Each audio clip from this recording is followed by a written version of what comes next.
drenching America in blood is a popular sport for the GOP. And I mean that quite literally. If you were born in Japan, you can expect to live to 85 years old. And that's an average, right? A lot of people living to 90 or 100. For South Korea, average lifespan is 83, as is Norway, Switzerland, Iceland, Israel, and Australia. All countries, by the way, with national health care systems. It's 82 for Italy, Spain, Ireland, France, Finland, and New Zealand. Also all countries with national health care systems. Cuba and Panama, 79 years old. Uruguay and Croatia, 78 years old. In fact, a total of 61 countries have average lifespans greater, 78 years old or greater. 61 countries. And then there's the United States. We are one of 4 countries where the average lifespan is 77 years. Us, Iran, Tunisia, and Morocco.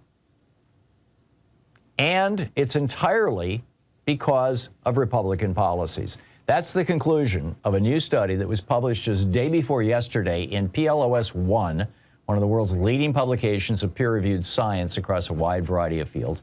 This rigorously scientific report was funded by the National Institutes on Aging, a division of the United States National Institutes of Health. They concluded that if in 2019, now this is the year before the pandemic, so the pandemic has nothing to do with these statistics. If in 2019 liberals, they use the word liberal and conservative rather than Republicans and Democrat affiliations, they concluded that in 2019, if Democrats had run all the red states, then 171,030 fewer Americans would have died that year. On the other hand, if Republicans had succeeded in imposing their health care, tax, labor, and gun policies on the blue states, there would have been an additional 217,000 dead Americans. Now, this follows a Brookings Institution report published last year that found that 400,000 Americans died of COVID who didn't need to die and who did die because of Republican anti-mask and pro-snake oil, hydroxychloroquine and whatnot policies. That study, along with a report from Congress detailing Trump's incompetent and malicious response to the pandemic, caused psychologist Mary Trump to call her uncle, Donald Trump, a mass murderer. Add to that the Republican anti-vax propaganda, and as the New York Times reports this week, quote, since December 1st, when health officials announced the first Omicron case in the United States, the share of Americans who've been killed by the coronavirus is at least 63% higher than in any of these other large, wealthy nations, according to a New York Times analysis of mortality figures. In other words, more people have died of COVID, both in absolute numbers and on a per capita basis in the United States and the world, or certainly any other developed country in the world. And the majority of those people who are dying in the United States, they're Republican followers. It's not Republican politicians. They're well vaccinated. They refuse to tell you that, but they're well vaccinated. It's not the Republican, hosts on television on Fox News. They're not only all well vaccinated, they were required to be by their employer.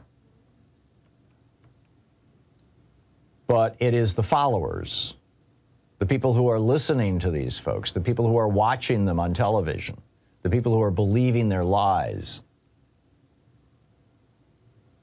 In 2014, the International Journal of Epidemiology published a report titled U.S. Infant Mortality and the President's Party. They were looking at a period from 1965 to 2010. Keep in mind, this was 16 years ago.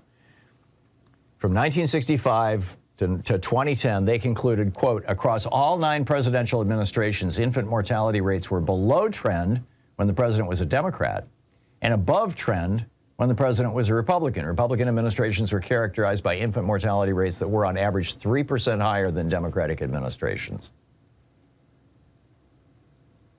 It turns out, by the way, it's not just Republicans whose policies kill their own people. This is happening all over the world. Back in 2002, researchers published a piece looking at, in the Journal of Epidemiology and Public Health, the JEPH, looking at 100 years of data from Australia and England. The paper was titled Mortality and Political Climate, How Suicide Rates Have Risen During Periods of Conservative Government 1901 to 2002. They controlled the study for years of drought and famine and war, drought and war.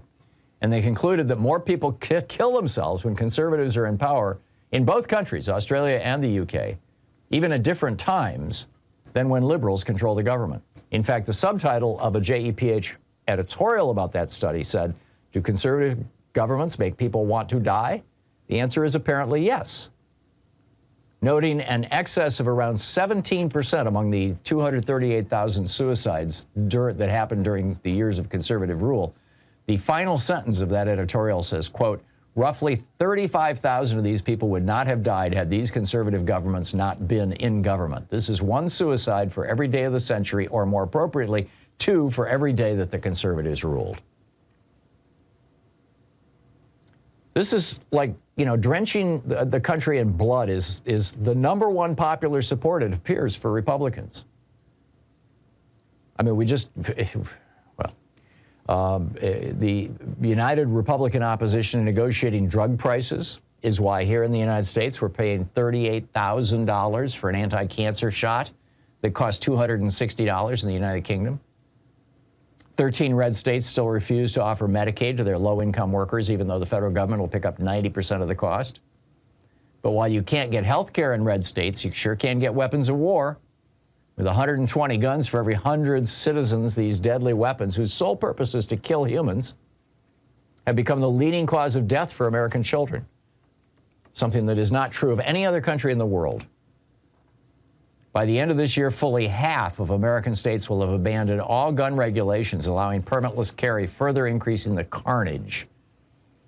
Republican advocacy for fossil fuels and lies about climate change are also killing Americans, an estimated 32,000 deaths a year just because of smokestack and tailpipe emissions. And that doesn't begin to measure the people who've died from extreme weather events, causing wildfires across the West, derecos and flooding across the Midwest and South, and warming amplified hurricanes in the Southeast. Or the people who simply lost everything when their homes and jobs are wiped out. And instead of doing anything about these issues, Republicans in Congress and state houses are voting in a block to support the fossil fuel billionaires who support who fund their campaigns. As my colleague Chauncey DeVega, he's been a regular guest on this program for years, points out, quote, "Social demographers have repeatedly shown that there is actually more early death, suicide, murder, criminality, poverty, prescription drug abuse, and other forms of human misery and suffering on a per capita basis in red state America than in more cosmopolitan, progressive, affluent, and dynamic blue states and regions." And while all this is shocking in aggregate, it shouldn't surprise us that the party that swears their primary loyalty to white supremacy, right-wing billionaires, and big corporations would be presiding over this. This is not Dwight Eisenhower's Republican Party. It's barely Richard Nixon's anymore. Americans can do better, but first we have to overcome the $4.5 billion that's being spent right now to put the GOP back in charge of the House and Senate. And that means we have to get out and vote. In other news, Nancy Pelosi's husband, Paul Pelosi, was attacked by a hammer-wielding man in their home who specifically targeted their home. We're waiting for more information on this. I'll keep you up to date.